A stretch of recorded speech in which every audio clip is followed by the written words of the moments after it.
Luc chapitre 15, j'aimerais reprendre à partir du verset 25. Or, son fils aîné était dans le champ.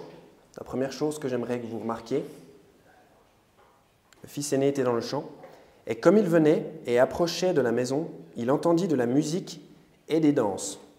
Et il appela un de ses serviteurs et demanda ce que ces choses voulaient dire. Et il lui dit: ton frère est venu, et ton père a tué le veau gras, parce qu'il l'a reçu sain et sauf. Et il se mit en colère, et il ne voulait pas entrer. Par conséquent, son père sortit et l'implora. Et lui répondant, dit à son père, la deuxième chose que je voudrais que vous notiez, c'est ça. Voici, depuis ces nombreuses années, je te sers. Je n'ai à aucun moment transgressé ton commandement. Et cependant, tu ne m'as jamais donné un chevreau afin que je puisse me divertir avec mes amis. Mais dès que celui-ci, ton fils, est venu, lequel a dévoré ton avoir avec des prostituées, tu as tué pour lui le veau gras. Et il lui dit, la troisième chose que je voudrais que vous notiez, fils, tu es toujours avec moi, et tout ce que j'ai est à toi. Tout le monde connaît cette histoire du fils prodigue. C'est une de mes histoires préférées dans la Bible. Je ne vais pas essayer de contredire sa signification principale, que je pense qu'est tout à fait adéquate. Je pense que le Seigneur Jésus essaye de nous enseigner vraiment ce qui est au premier plan, ce qui est vraiment très glorieux, c'est la façon dont le Père recueille son plus jeune fils. Ça représente la grâce de Dieu, et donc je ne veux pas contredire ça. Mais voilà, donc cette histoire, on a deux fils, et un des deux fils donc, reçoit son héritage, demande son héritage, il en a marre des règles, il en a marre, il se dit pourquoi est-ce qu'elle ne peut pas mettre des pantalons, pourquoi est-ce que je dois aller à l'église, donc il demande ce qui lui revient légalement seulement, son héritage, parce que l'avoir de son père, c'est quelque chose que son père ça appartient à son père, mais il le donne à son fils, c'est juste un héritage, il l'a légalement, il n'a pas travaillé pour ça, et puis il s'en va dans un pays lointain. Et donc il vit une vie, on l'a lu tout à l'heure, il vit une vie de débauche, a riotous life, dit la King James. Donc c'est une vie, c'est-à-dire extravagante, qui tend vers la débauche. Donc c'est-à-dire que tant qu'il avait des sous, il avait plein d'amis, plein de copines, puisque son frère après relève qu'il était, il n'est pas dupe son frère, il sait qu'il était avec des prostituées, et clarifie ça. Mais une fois que tous les sous ont été dépensés, il n'y a plus personne pour lui en fait. Et j'aimerais juste vous lire, vous n'êtes pas obligé d'y aller, Jacques 1, 14, 15. La Bible dit « Mais chaque homme est tenté lorsqu'il est entraîné et attiré par sa propre convoitise, puis lorsque la convoitise a conçu, elle enfante le péché, et le péché, lorsqu'il est accompli, enfante la mort. Ne vous égarez pas, mes frères bien-aimés. » Donc, va t'amuser, va pécher en pensant que ça va t'apporter des amis, tu auras une meilleure vie en dehors de l'église, mais qu'est-ce que cette compagnie va t'apporter ? C'est l'inverse de ce que la Bible dit de faire. En psaume 26, qu'est-ce que dit la Bible de faire ? En psaume 26, vous pouvez y aller. Psaume 26, verset 4. Ça, c'est sage. Verset 4, la Bible dit « Je ne me suis pas assis avec des personnes vaines, ni n'irai-je avec les fourbes. J'ai haï la congrégation des malveillants, et je ne m'assierai pas avec les hommes immoraux. » Voilà ce que la Bible dit de faire. Et si on dépense, là on voit le fils prodigue, il dépense tout, et quand il a tout dépensé, plus personne ne se soucie de lui en fait. Quand tu as tout dépensé, en fait, la seule personne véritablement qui se soucie de lui finalement, c'est son père en fait. Il n'y a plus que lui et le peuple de Dieu normalement, les chrétiens.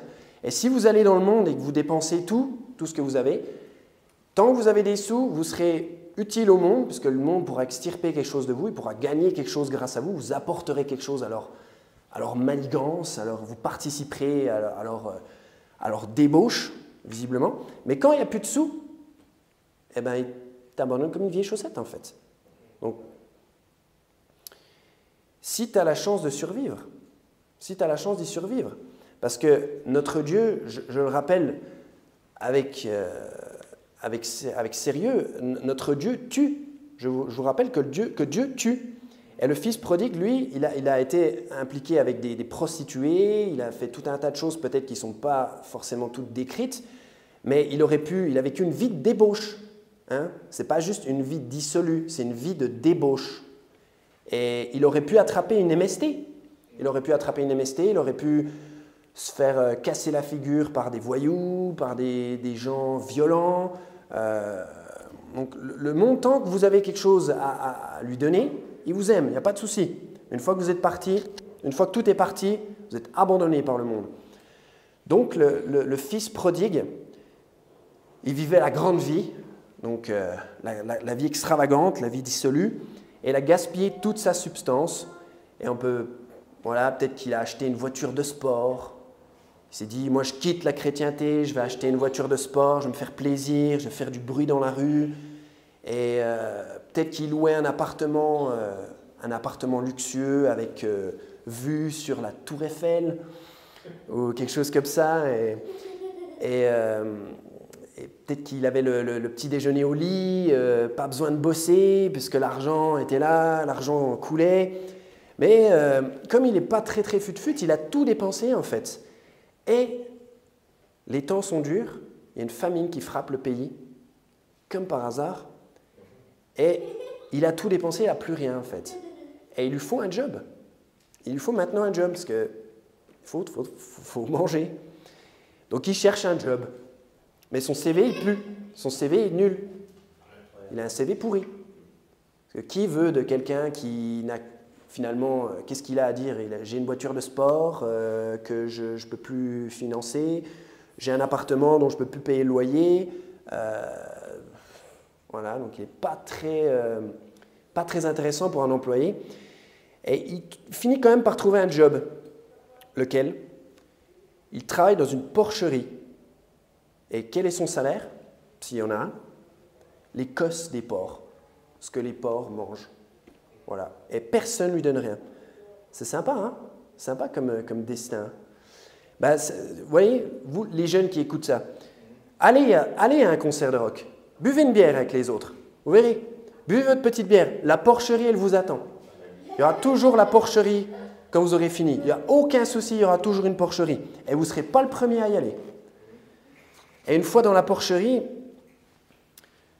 il se dit... il se rappelle de son père, il se rappelle de sa famille, il se dit, purée, les serviteurs de mon père, ils ont plus que ce qu'il faut, que ce qu'il leur faut en fait. Moi, je meurs de faim. Je meurs de faim. Et il revient à lui-même et il se rappelle de ça en fait. Et ce que je veux dire, c'est que la personne sauvée qui a les circonstances les plus dures, hein, est toujours mieux loti que le non-sauvé qui vit sa meilleure vie maintenant.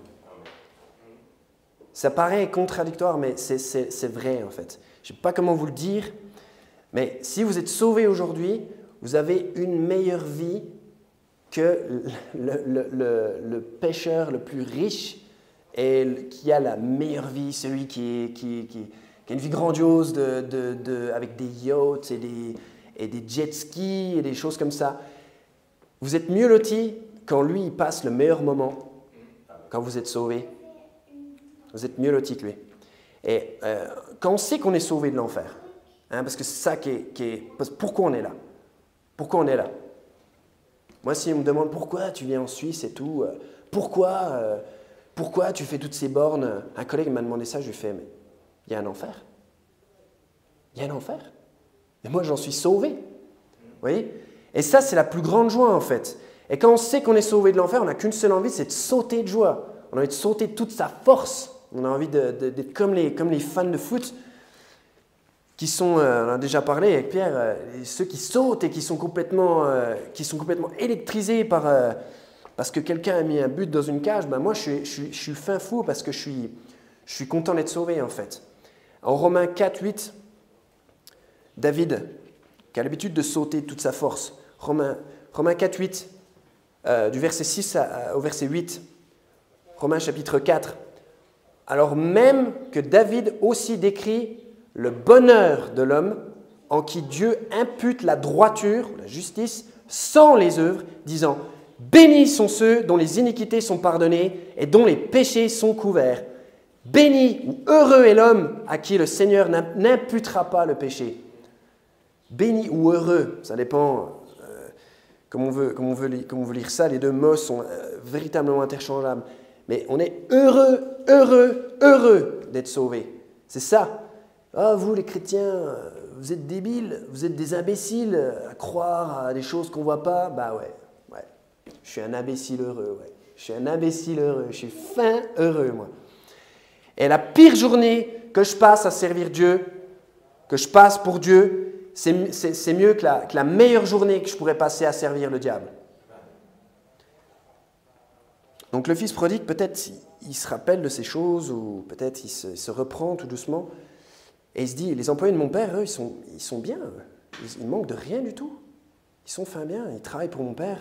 Allez, je retourne chez mon père. Et il retourne voir son père.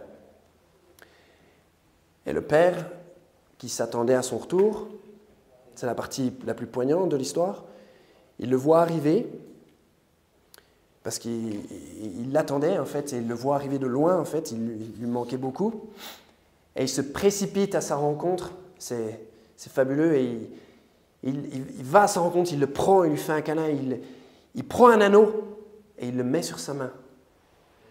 Et la Bible dit qu'il lui met la plus belle robe, on lui apporte la plus belle robe, et il lui donne même des chaussures pour mettre sur ses pieds. Ensuite, il appelle tout le monde. Il fait « Mon garçon est revenu. Mon fils, il est revenu. Il était dans une porcherie. Tout le monde croyait qu'il avait disparu. Il était disparu il avait disparu du radar. Il était perdu de recherche. Mais il est rentré. Et il est rentré. Il était perdu. Maintenant, il est retrouvé. Tout le monde est content de le voir. Ah, le revoilà. Le revoilà. Qu'il est bon de te revoir. C'est la fête. Ils font une fête. Et tout le monde se réjouit. Et la Bible dit qu'il tue le veau gras. Pas un veau gras, mais le veau gras. Pour lui. Et donc il y a une grande célébration pour fêter le retour. Et bien sûr, on devrait fêter ça. Si quelqu'un revient, bien sûr, c'est une cause de célébration. Je ne dis pas le contraire. Et j'aimerais dire le contraire, mais je me retrouve dans le fils prodigue. Vous savez ? Mais cependant, à cette fête, il manque quelqu'un. Il manque quelqu'un. Parce que le fils prodigue, il avait un grand frère aussi. Et il est resté dans son coin. Et il ne voulait pas venir à la fête. Alors il y a un des serviteurs qui va le voir. Et il lui dit, ton frère est revenu. Tu ne veux pas venir? On est tous en train de se réjouir. Reviens, viens. Il fait, c'est mort. C'est mort, mon gars. Je ne viens pas. Et il se met même en colère. Il fait... Pendant que mon frère il a dépensé l'argent de mon père, l'argent durement gagné par mon père, moi je labourais dans le champ. D'ailleurs, quand on vient le chercher, quand la fête commence, il est où? Il est dans le champ. Il est au champ. Le fils aîné était dans le champ. Il fait, moi je suis en train de travailler dur, je me lève le matin, il ne fait même pas encore jour. Je rentre chez moi, il fait nuit. Je suis en train de suivre cette mule, je suis en train de labourer le champ toute la journée. Pendant que lui, il était en train de vivre avec des prostituées, tout dépenser. Moi, je n'ai pas envie de venir à cette fête, ça ne me dit pas. Alors le serviteur, il va voir son père, il fait, ah, il ne veut pas venir, il ne veut pas venir. Alors le père lui-même, il vient et il lui dit de venir, il l'implore. Et il lui dit, viens, ton frère est là, viens te réjouir avec nous. Et là, il lui dit, moi je te sers depuis des années. Et il dit, je n'ai à aucun moment transgressé ton commandement. Tout ce que tu m'as dit de faire, je l'ai fait. Tu m'as dit de rentrer à 10h, je suis rentré à 10h. Tu m'as dit 10 minutes au téléphone, ce n'était pas 15 minutes au téléphone. Tu m'as dit que je pouvais manger telle ou telle chose à 4h, je n'ai pas mangé autre chose. Il a respecté tous les commandements. Et moi, je te sers, et je travaille dur. Je travaille dur pour toi. Je te sers depuis des années. Et mon frère, lui, il rentre, il a le veau gras, il a un anneau, tout le monde se réjouit pour lui, il a une fête. Moi, je travaille dur depuis ces années et tu n'as jamais fait de fête pour moi. J'ai jamais eu ne serait-ce qu'un chevreau pour me divertir avec mes amis. Moi, je voudrais juste qu'une chose soit claire. Cette histoire, elle est splendide. Elle est splendide. C'est peut-être mon histoire préférée. J'y reviens souvent, juste parce que, comme j'ai dit, je m'identifie quelque part au fils prodigue. Mais j'ai entendu des sermons sur cette histoire, elle est toujours prêchée de la même manière. Le fils prodigue revient et bien sûr, comme j'ai dit, c'est la première application et c'est beau. Okay? Et je ne dis pas qu'il y a quoi que ce soit de mal de se réjouir quand un chrétien revient. Parce que c'est évidemment que la Bible enseigne qu'on devrait aller à cette fête. Je le sais.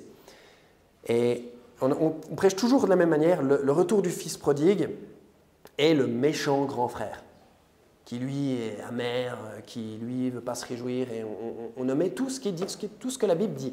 On lit entre les lignes, mais on ne lit pas les lignes. On ne lit pas ce qui a marqué noir sur blanc. Ben moi, aujourd'hui, j'aimerais dire quelque chose à propos de ce garçon. Parce que, bien que je sais que la Bible enseigne d'aller à cette fête, moi, j'aime bien ce garçon, en fait. Ça, c'est un bon gars. C'est un bon gars, c'est mon genre de gars, en fait. C'est mon genre de chrétien, quoi.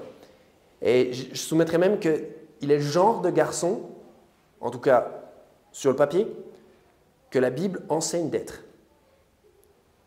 Je vous rappelle les 3 choses qu'ils ont dit à lui. Le fils aîné, quand il y a la fête, il est dans le champ, il est en train de travailler. La deuxième chose que je voulais que vous remarquiez, c'était « Voici, depuis ces nombreuses années, je te sers, et je n'ai à aucun moment transgressé ton commandement. » Et le père, il ne lui dit pas « Non, mais t'exagères, rappelle-toi, toi aussi, tu as été jeune. » Est-ce qu'il lui dit ça? Non, il lui dit, il le rembarre pas du tout, en fait. Il le réprimande à aucun moment, il lui dit « Fils, tu es toujours avec moi. » Et toujours avec son papa. Après, il lui dit, il était bon que nous nous divertissions et que nous soyons contents. Bien sûr, c'est bon qu'on soit content. Mais la Bible, tout entière, elle nous exhorte, elle nous convie à être plus comme lui. C'est un des grands thèmes de la Bible, de s'abstenir du péché, d'obéir aux commandements. C'est quand même assez important. Enfin, je veux dire, si on enlève ça de la Bible, c'est quand même un des thèmes principaux, quoi. Et que ce soit clair, personne n'est sans péché en 1 Jean 1,8, d'accord? Que personne n'est sans péché. Le fils, dans cette histoire, n'est pas sans péché non plus, parce que la preuve, il ne vient pas se réjouir de bon cœur, donc c'est un péché. Mais personne n'est sans péché, la Bible nous le dit en 1 Jean, chapitre 1, verset 8, très simplement. Si nous disons que nous n'avons aucun péché, nous nous trompons nous-mêmes et la vérité n'est pas en nous. Donc, personne n'est sans péché. Personne n'est sans péché. D'accord? Et ceux qui disent qu'il faut qu'on se repente des péchés pour être sauvé, ils mentent. Ce n'est pas ce que la Bible dit. La Bible dit, que faut-il que je fasse pour être sauvé? Et elle dit, crois au Seigneur Jésus-Christ et tu seras sauvé. À aucun moment, c'est même écrit dans cette Bible qu'il faut se repentir de ses péchés pour être sauvé. La phrase même, se repentir de ses péchés, est introuvable dans cette Bible. Vous pouvez chercher toute la journée. Et je vous donne 1 million d'euros si vous trouvez la phrase « repentir de ses péchés » dans la King James. Et je n'ai pas 1 million d'euros, mais ce n'est pas grave. Vous ne le trouverez pas. Non, le salut est gratuit. D'accord? La Bible nous dit que le don de Dieu est la vie éternelle. Okay? Un don, c'est gratuit. La vie éternelle, c'est un don. Cependant, se garder du mal, c'est une bonne chose, c'est ce qu'on essaye de faire, et c'est l'objectif qu'on a pour nos enfants, c'est l'objectif qu'on a pour nous-mêmes, et ça c'est du travail dur, d'accord? C'est très dur de s'empêcher de se laisser aller à ses pentes, de se laisser aller à ses tendances, et parce que voilà, nous on prêche que le salut est bel et bien gratuit, mais le péché c'est mal. Je ne sais pas si vous êtes au courant, le péché c'est mal. Et Jésus il a dû porter nos péchés sur la croix. Et le salaire du péché, c'est la mort. Donc le péché, c'est quelque chose de très sérieux. Okay? Et heureusement que le pardon est gratuit. Nous, on prêche contre le péché. Aujourd'hui, je vais prêcher contre le péché parce que je ne veux pas que vous ruiniez votre vie, en fait. Simplement pour ça. Et je vais juste vous lire quelques versets. En 2 Timothée, chapitre 2, la Bible dit, verset 22, « Fuis aussi les convoitises juvéniles, mais poursuis droiture, foi, charité, paix avec ceux qui font appel au Seigneur d'un cœur pur. » Hébreux 12, verset 1. « C'est pourquoi, voyant que nous aussi sommes environnés d'un si grand nuage de témoins, laissons de côté tout fardeau et le péché qui nous assiège si aisément, et courons avec patience la course qui est placée devant nous. » 2 Thessaloniciens, chapitre 5, verset 22, « Abstenez-vous de toute apparence de mal. » Et Psaume 5, verset 4, à propos de Dieu, « Car tu n'es pas un Dieu qui prend plaisir à l'immoralité, le mal ne demeurera pas non plus avec toi. » Donc, comme le péché en nous, c'est une nature, okay, c'est quelque chose c'est notre tendance, on ne peut pas s'empêcher de pécher, personne n'est sans péché. Les gens qui pensent qu'ils sont sans péché, ils sont fous, ils sont dans un délire très dangereux, et personne n'est sans péché. Et comme le péché est surabond, il faut que Dieu règle ça de manière radicale. D'accord ? Il faut qu'il fasse quelque chose, puisqu'on ne peut pas s'empêcher, même si on peut essayer pendant 1 heure d'être aussi droit que possible, on va finir par avoir une mauvaise pensée, on va dire quelque chose qu'on ne devrait pas, on va oublier de faire quelque chose qu'on aurait dû faire. C'est trop compliqué, c'est trop compliqué. Donc c'est pour ça que Dieu, il a réglé cette question une fois pour toutes pour nous, hein, en sacrifiant son Fils pour nous. Okay ? Donc être sauvé, c'est gratuit, et que croyez personne qui vous dit le contraire. Le salaire du péché est la mort, mais le don de Dieu est la vie éternelle. Nous, ce qu'on mérite, c'est la mort, mais Dieu, il nous donne la vie éternelle gratuitement. Et bien sûr, car par grâce, vous êtes sauvés au moyen de la foi, et cela pas de vous-même, c'est le don de Dieu, non des œuvres, afin qu'aucun homme ne se vante. Okay ? Donc, dans l'histoire du fils prodigue et de son grand frère, les 2 garçons sont des fils. Okay ? Si mon fils, il n'a pas besoin de faire des bonnes œuvres pour me prouver, pour me rappeler qu'il est bien mon fils. Hein, il n'aura pas besoin de faire la vaisselle pour me rappeler, pour que je me souvienne que c'est mon fils. Il est mon fils même s'il ne fait pas la vaisselle. Okay ? Donc, si le père dans l'histoire représente Dieu et être son fils représente être sauvé, donc les deux sont fils, point barre. D'accord ? Le fils prodigue, il était toujours le fils. Il était même le fils quand quand il finit au fin fond de la porcherie à manger l'Écosse. Il était toujours le fils de son père. Donc il n'y a rien qu'on puisse faire ça en fait. Et rappelez-vous ce que dit le psaume 136. Il nous le dit, je ne sais pas combien de fois, tout au long du psaume, « Car sa miséricorde dure éternellement ». Combien de temps ça dure ? Car sa miséricorde dure éternellement. Et il nous raconte tout plein de choses et qu'on doit louer Dieu en tout lieu et en tout temps, pour n'importe quelle raison, pour tout ce qu'il a fait évidemment, car sa miséricorde endure éternellement. Et on doit louer Dieu car sa miséricorde endure éternellement. Et si vous êtes dans le péché, sa miséricorde endure éternellement. Si vous êtes sauvé aujourd'hui, sa miséricorde endure éternellement. Et si vous êtes loin dans un pays lointain, eh ben revenez, on fera une fête. Mais je pense qu'on devrait faire une plus grande fête encore pour ceux qui gardent les commandements. Et le but de la vie chrétienne, ce n'est pas de sombrer dans le péché, de finir dans la porcherie et de revenir. C'est de jamais y aller. C'est de jamais faire l'erreur d'y aller. Quel est mon objectif pour mon fils ? Quel est l'objectif pour nos enfants ? Est-ce qu'on veut que nos enfants soient comme le fils prodigue ou comme le grand frère du fils prodigue ? Moi, j'ai déjà choisi. Hein. Depuis ces nombreuses années, je te sers, papa. C'est ça que je veux entendre. J'ai pas envie d'entendre, j'ai péché contre le ciel. Oh, j'ai même plus de chaussures. Non, c'est pas ça qu'on veut pour notre fils. Vous êtes bizarre si vous pensez que c'est ça le but de la vie chrétienne. C'est de finir comme le fils prodigue. Non. Il ne faut pas confondre l'amour que Dieu a pour nous, car sa miséricorde endure éternellement. Il ne faut pas confondre ça avec ce que Dieu attend de nous. Hein? Et faisons, il est temps de célébrer ceux qui obéissent ceux qui obéissent. Et il faudrait aussi faire une fête, c'est ça le titre du message, au fait, c'est une fête pour le grand frère. Une fête pour le grand frère. Et c'est ça qu'il faudrait faire. Parce que les vrais gagnants de ce monde, ce n'est pas ceux qui sont alcooliques et qui arrêtent. Bien sûr, si vous arrêtez, je ne vais pas à chaque fois dire la même chose, mais bien sûr, si vous arrêtez de boire, Dieu soit loué. Bien sûr, c'est une victoire. Mais les vrais gagnants de ce monde, c'est ceux qui n'ont jamais bu. C'est eux les vrais gagnants de ce monde. Ceux qui n'ont jamais touché une goutte d'alcool. Ceux qui ne savent pas à quoi ressemble l'intérieur d'un bar. C'est eux les vrais gagnants. Pas ceux qui arrêtent de fumer, mais ceux qui n'ont jamais fait l'erreur de commencer. Bravo à eux. Une grande fête pour eux. Pas ceux qui ont eu une vie immorale et qui la quittent. Ceux qui n'ont jamais eu une vie immorale. Non? C'est eux les vrais héros. Et moi, je ne fais pas nécessairement partie des vrais héros de ce monde. Mais le monde a tendance à célébrer les choses les plus stupides. On a une tendance à s'exalter, à s'émerveiller, on va dire, devant des choses finalement très stupides. Un grand mec de 2,10 m qui met un ballon dans un panier. Le gars, il est surdéveloppé. Il met un ballon dans un panier très haut. Puis tout le monde là, wouh! Trop bien!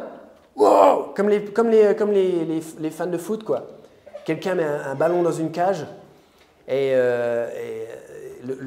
y a le filet qui bouge et tout. Wow! Puis la foule se jette et tout. Wouh! C'est trop bien! En fait, ces choses sont pas mal. Il n'y a rien de mal à faire 2,10 m et mettre le ballon dans le panier. Et ça peut même être une activité très... Il n'y a rien de mal avec ça en soi. Mais je veux dire, c'est ça que les hommes trouvent merveilleux, quoi. Ça, c'est des gens... Il faut voir les fans de foot, en fait. Et cette image dans la tête, quoi. Ils sautent et ils encouragent leur équipe. Et la victoire de l'équipe, c'est la leur. Et ils sont contents et ils font la fête, en fait. Ils font la fête. Ils font la fête. Un mec qui se jette depuis l'espace. Un mec qui se jette depuis l'espace. Il fait cette... enfin, un mec pour... c'était Red Bull, je crois, un challenge pour Red Bull. Il s'est jeté de l'espace. Et quand il a pénétré l'atmosphère, il s'est mis à tourner. Et puis il avait de la buée. Plus il approchait de... En fait, je ne sais plus quelle couche de l'atmosphère, enfin peu importe. Il avait de la buée sur son casque. Et il s'est stabilisé. Et puis tout le monde... Oh, tu vois, qui regardait ça depuis sur Terre et tout. Ils étaient... Oh, mais tu te dis, mais pourquoi le gars il fait ça, quoi? Pourquoi cette cascade? Pourquoi il met sa vie en danger, quoi? Et tout le monde est là, oh, c'est bon, il a arrêté de tourner à je ne sais pas combien de kilomètres heure. Et puis, il est arrivé sain et sauf, Dieu soit loué, je veux dire, il est arrivé sain et sauf sur Terre. Et tout le monde, j'ai regardé la vidéo sur YouTube, j'ai regardé la vidéo de ça. Et je regardais les commentaires et tout le monde disait, ce monde mérite le respect du monde entier. Ce mec mérite une standing ovation. Quel respect, un profond respect. Non, il ne mérite pas un respect pour avoir fait une cascade, je suis désolé. C'est débile, en fait. Les vrais héros, ceux qui méritent le respect, en fait, c'est ceux qui vivent pour Dieu. C'est ceux qui vivent pour Dieu. C'est eux les gens qui sont vraiment louables, ceux qui sacrifient leur temps libre pour aller sauver des âmes. Ceux qui ont assez d'amour pour se dire, hey, il y a un enfer, il y a un enfer, on va aller sauver des gens. Moi, je voudrais plutôt féliciter, faire une standing ovation pour les pères. Tiens, je veux féliciter Pierre, par exemple, qui travaille, qui pourvoit aux besoins de sa famille. Bravo. Ça, c'est un héros. On devrait faire une fête encore plus grande. On devrait tuer le veau gras pour Pierre. Ça, c'est beau. Ou alors April qui organise des festins pour nous, qui permet une grande camaraderie pour les frères et sœurs et créer des souvenirs et qui nous permet d'aller évangéliser, de pouvoir... parce que des fois, on a de la route à faire et ça nous permet de rester 2 jours et puis on gagne des âmes. Bravo, bravo. Ça, c'est bien. Ça, c'est louable. Ça, c'est louable. Et un jour, Dieu voulant, mon fils Lucas, il se mariera et il viendra à l'hôtel et il y aura une jeune femme qui le rejoindra. Okay? Et il sera pur ce jour-là. Il sera totalement pur. Et Ils se tiendront là et ils échangeront leurs promesses. Ils se feront une promesse l'un à l'autre devant Dieu et ils s'embrasseront et ce sera son premier baiser. C'est la première fois qu'il embrassera une fille. Wouh! Victoire! Ça, ce sera une victoire. Ça, c'est bien plus impressionnant que de faire une cascade depuis une station spatiale.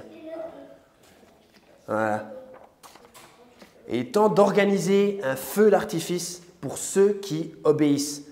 Et une fête pour ceux qui gardent les commandements. Une fête pour le grand frère. Les vrais héros de ce monde, hein, c'est ceux qui sont purs le jour de leur mariage. C'est ceux qui ne sombrent pas dans la fornication. Ceux qui n'ont jamais vu le pays lointain.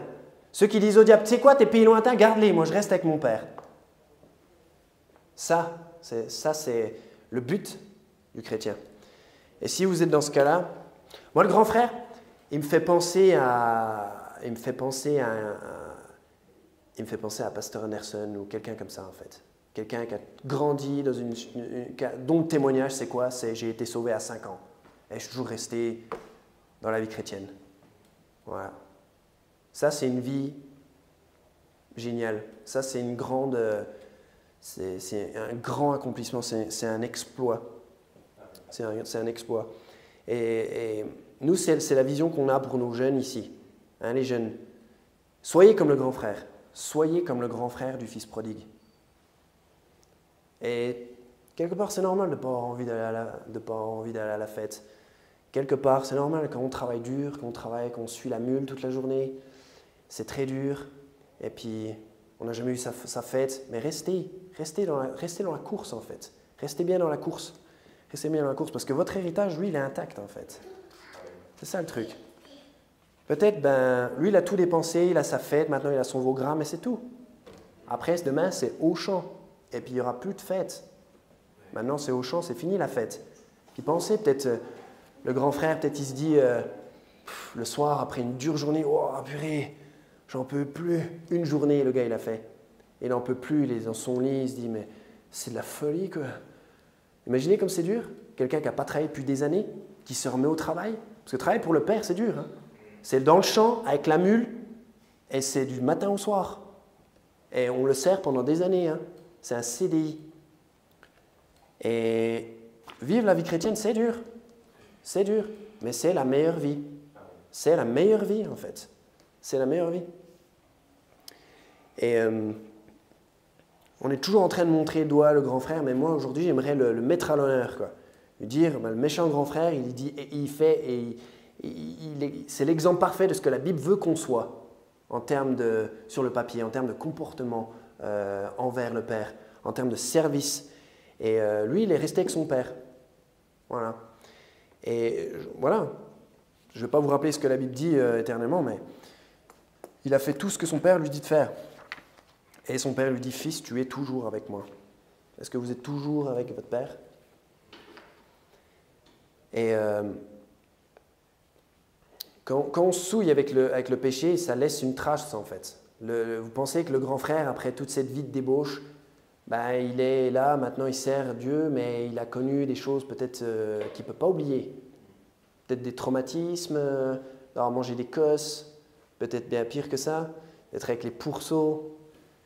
J'aimerais pas avoir ce genre de souvenirs en fait. Et même s'il est toujours le fils de son père, il est là, il est dans la famille, il a accepté, il y a même une célébration pour lui, quelque part il a ses souvenirs, il a une certaine culpabilité. Hein. Bien sûr, si vous revenez, et je le redis, si vous êtes dans le lointain pays, revenez maintenant, revenez le plus vite possible.